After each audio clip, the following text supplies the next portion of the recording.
So what I'm going to do right now is I'm going to crunch 1,400 years of Islamic history in 5 minutes and make it as exciting as I can possibly make it. Because I hated history when I was a little girl. At this age, I appreciate history. And now I understand why they say those who don't learn from history are doomed to repeat it. In order for you to understand why Western civilization is very different than the Islamic world, you need to understand the history of Islam. When Prophet Muhammad supposedly revealed his revelation from the angel Gabriel that he is supposed to be the last of the prophets in the early 600s, he started preaching in his own city, Mecca. He tried to recruit friends and followers to be able to spread his religion. And he tried for 12 years and failed. And after 12 years, he was only able to recruit his immediate family and friends. So he decided, if I go to Medina, which was the Jewish hub of Arabia, the business hub where the Jews lived, if I go there and preach my religion to them, if they accept me, that will buy me respect and stature between my own people, and they will accept me.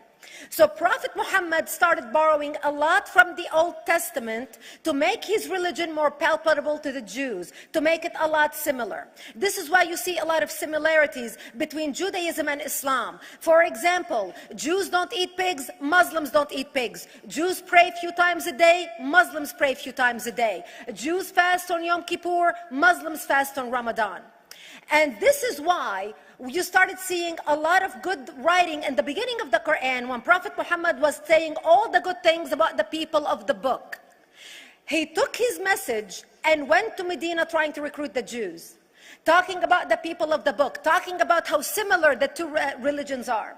When they refused to accept him and follow him as the last of the prophet, that's when he turned against them and started killing them and started expelling them. That's when Islam went from a spiritual movement for the first 12 years of Islam into a political movement cloaked in religion after the year of the Hijrah, after Muhammad went to Medina and the Jews did not accept him. He became a military warrior and declared war on them and started expelling them. Jews and Christians became dhimmi, or second-class citizens. They were only allowed to stay alive and not be killed only by paying the jizya, or the protection tax. So they had a choice: convert to Islam, or if you want to stay alive, you have to pay the jizya or protection tax, living as dhimmi in the Islamic nation. Christians and Jews could not ring church bells. Jews could not blow the shofar. Christians could not ring church bells. They could not pray publicly. Christians and Jews could not gather together and build new churches or new temples. And the way they paid the jizya, or the protection tax, was in a monthly ceremony where they would get together downtown and the Jew would kneel on his knee and hand his goods to the mullah, who would take the goods as the price for buying the protection. And in many areas, Jews and Christians were given necklaces to wear as a receipt that they paid their jizya, or their protection tax. Jews considered najis under Islam. Najis is bodily fluid. Najis is garbage. Najis is dogs. Najis is dirty. So Christians and Jews were treated as second-class citizens. Islam continued to grow. As Islam grew, more people became dhimmi, or second-class citizens. Jews and Christians were given identifiable clothing. The yellow star, which was given to the Jews, that most people think is a German invention. It was actually an Islamic invention in the 9th century in Iraq by the second Khalif al-Mutawakkil of Iraq, who invented the yellow star for the Jews to be identified as they walked down the street. Because Jews were considered najis, if a Muslim man or a Jew walked on the same side of the street, the Jew had to cross the other side so the Muslim man can walk, so he's not dirtied by the filth of the Jew. Christians were given the zunnar, the belt, which most of you men are wearing right now. That was an Islamic invention for the Christians. Islam continued to grow. They went all the way to Jerusalem. They conquered Jerusalem. Christians couldn't ring their church bells in Jerusalem. The Pope in Rome in 1090 told the Christians, how could you sit idly by and allow your brethren to suffer like this in the Holy Land? You need to go liberate the Christians. You need to go help the Christians. That's why the Crusaders were launched. The Crusaders were not launched because they just felt like waking up in the morning and going and converting a bunch of Muslims or beheading them. The Crusaders were launched to liberate Jerusalem.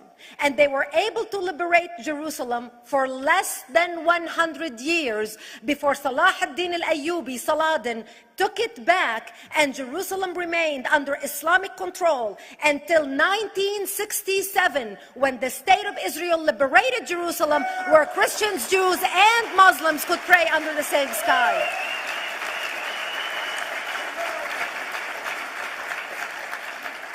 The Crusaders continued fighting Islam, and for 300 years they tried and failed. And by the 1300s, the Crusaders disappeared because they could not win against Islam. Islam continued to expand. They went all the way to Central Europe. They went all the way to China. They went to India. They conquered Spain. They changed the name of Spain from Spain to Andalusia. And they started, as they advanced, as they conquered more nations, more people paid the jizya, or the protection tax. And this is how the Islamic Empire grew. It went all the way until they was stopped at the gates of Vienna on 9/11. 9/11 is not a date that Osama bin Laden just picked out of a hat. 9/11 is a symbolic date in the Islamic calendar. By the 1600s, Islam had covered more of the earth's surface than the Roman Empire did at its peak.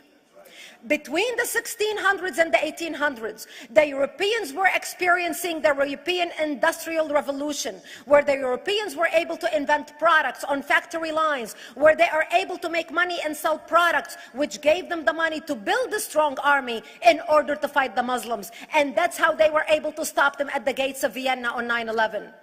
The Europeans started the pushback against Islam. They pushed them out of Europe. They pushed them out of all the way to the Middle East and North Africa. By 1924, the Islamic Empire ended. In 1924, the Islamic Caliphate ended in Turkey by President Ataturk, who was a secularist.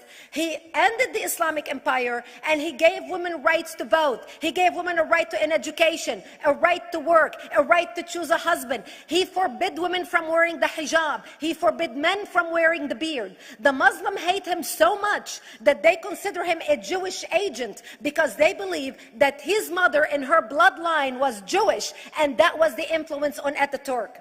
By the time the Islamic Empire, or the Islamic Caliphate, or the Islamic State ended in 1924, the Islamic Caliphate had existed for 1400 years, and it ended less than 100 years ago.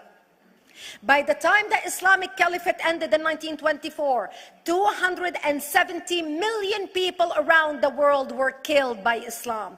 270 million. And we didn't have weapons of mass destruction, and there was nuclear weapons.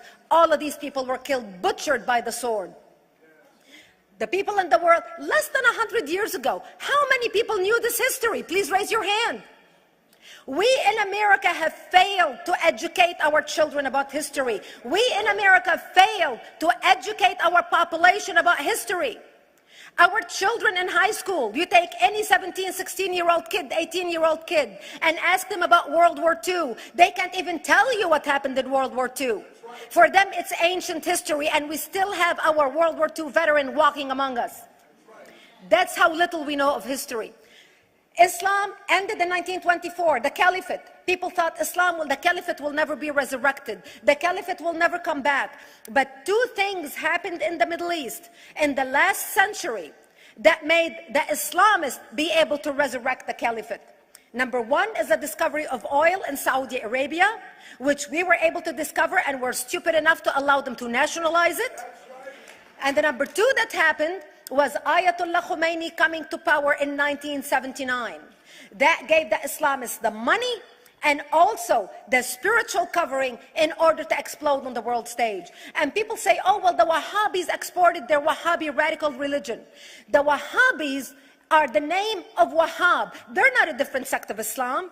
They follow the authentic preaching of Prophet Muhammad, the way Prophet Muhammad lived and practiced his religion. This is why neither you or me or any infidel can step a foot in Mecca, because as far as they're concerned, we are filth. And as infidels, we're not allowed to step a foot, not President Obama and not anybody else. As a matter of fact, Al-Qaeda used to use Saudi Arabia and its success as an excuse to recruit members, as the example to show them how Allah has blessed Saudi Arabia because of the way they adhere to the tenets of Islam. And today we talk about ISIS. ISIS is not a new invention. ISIS resurrected the caliphate that ended less than 100 years ago. Except we are too ignorant and too uninformed to understand what ISIS is doing and why ISIS is succeeding.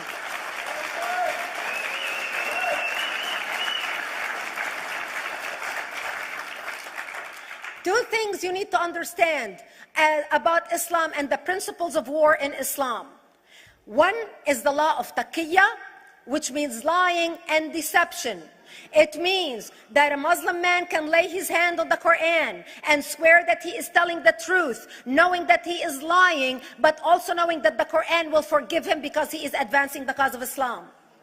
The second thing you need to know about is that the Treaty of Al-Hudaybiyah, which is an Islamic principle of war and a model on how to deceive your enemy when you have to sign peace treaties with your enemy. And it is based on an example by Prophet Muhammad. Prophet Muhammad was attacking the Meccans and their caravans when he was living in Medina. One day he attacked them because this is how he got the goodies. He would attack them, rob them, and spread the goodies among his men. And this is how he was able to recruit, because this is how people made money without working. And so he attacked the Meccan caravans. When he realized he's not able to defeat the Meccans in that city of Al-Hudaybiyah, in that place, he signed a 10-year treaty with them. Does that sound familiar? A 10-year treaty with them that says he will not attack them, he will have peace with them, he will not declare war on them. Muhammad used the treaty for 2 years to build his military, strengthen his army, and when he realized he was strong enough to attack his enemies when they least expected it, because they thought they had a peace treaty with Muhammad, he broke the treaty, attacked them 2 years later, and Mecca fell within 24 hours because they were not expecting the attack. And that became a principle of war in Islam. And to give you an example of how that is practiced, this is why anything signed with Iran means nothing to them. And to give you an example of how this law has been put to use in recent history, Yasser Arafat, who's not an Islamist, but he is a Muslim, met with the Israelis and signed the Oslo Accord in 1993. Remember all the handshaking at the lawn of the White House? The Oslo Accord, Yasser Arafat used the peace treaty, the Oslo Accord with Israel, to get Israel to bring him back and give him his territory, finance his military, train his police, and give his police the weapons. Yasser Arafat broke the Oslo Accord 8 years later, didn't even wait 10 years, and declared the second Intifada in 2000, and all hell broke loose. He used the same treaty to win and deceive against his enemies and deceive his enemies. When Jordanian press, after Yasser Arafat signed the Oslo Accord with Israel, and Egyptian press would interview Yasser Arafat, and they would say, how could you sign a peace treaty with the devil? How could you sign a peace treaty with the Jews? Yasser Arafat will tell them, remember Hudaybiyah. That's all he would have to say. The whole Muslim world knew exactly what Yasser Arafat was talking about.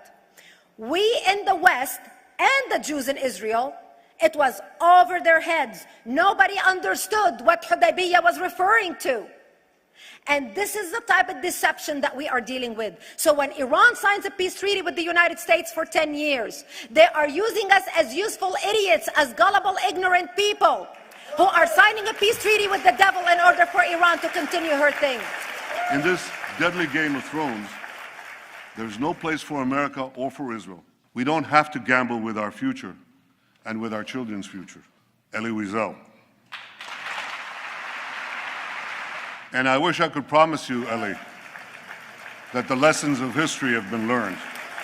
That is why it is so important to be wise about who we're going to put in the White House next year.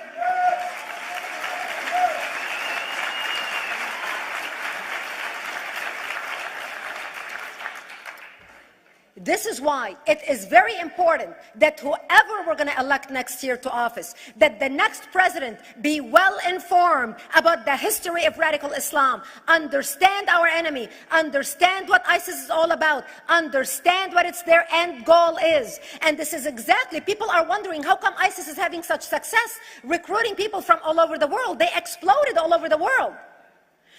The Pew Research did a poll, and of course the Pew Research is not Brigite Gabriel, is not Fox News, is not Tony Perkins. The Pew Research did a poll in 2013 when they went around the world and interviewed Muslims from Islamic countries all over the world. And they asked them 2 questions. Would you like to have Sharia law as the law of your country? And would you like to see the Islamic Caliphate? And remember, this was in 2013, before ISIS. The 5 top countries in the world, in the Islamic world, the 5 top Islamic countries: Indonesia, 204 million Muslims; Indonesia, Pakistan, Egypt, Nigeria, and Bangladesh. 77% of Muslims interviewed in these Islamic countries, 77% want the establishment of Sharia law and want the establishment of an Islamic state. That means 77% of the world, quote, moderate Muslims agree with the establishment of ISIS and what ISIS is doing.